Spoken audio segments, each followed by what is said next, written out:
မင်္ဂလာပါကောက်ညင်းဆန်မှုတ်ကိုကျွန်တော်တို့လိုချင်တဲ့လောက်ခန့်မှန်းပြီးတော့ထည့်လို့ရပါတယ်နို့မို့အသုံးပြုထားပါတယ်နို့မို့ကိုသုံးစွန်းထည့်ပေးပါ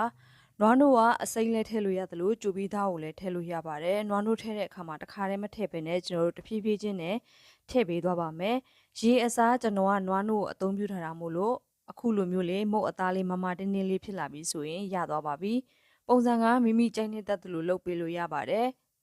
ပုံစံလုပ်ပြီးသွားပြီဆိုရင်တော့ပေါင်မုတ်ကျွတ်နဲ့ထပ်ပြီးကပ်ပါမယ်ပေါင်မုတ်ကျွတ်မရှိဘူးမကြိုက်ဘူးဆိုရင်လည်းအသုံးမပြုလို့ရပါတယ်ကောက်ညင်အတိုင်းလေးပဲကြော်ရင်လည်းစားလို့ကောင်းပါတယ်မုတ်အသားမှာအရသာလေးထည့်ခြင်းနဲ့ဆိုရင်တော့တကြားနဲ့စားကိုထည့်လို့ရပါတယ်ကျွန်တော်ကတော့ပြားရည်နဲ့စားမှဖြစ်တဲ့အတွက်မထည့်တော့ပါဘူးမုတ်စားကြော်တော့မယ်ဆိုရင်ကျွန်တော်တို့အောက်ကနေမီးကိုလုံးဝပြင်းလို့မရပါဘူးမီးနဲ့နဲ့ကျွန်တော်တို့တဖြည်းဖြည်းချင်းမုတ်ကလေးကိုလှလှပပလေးဖြစ်အောင်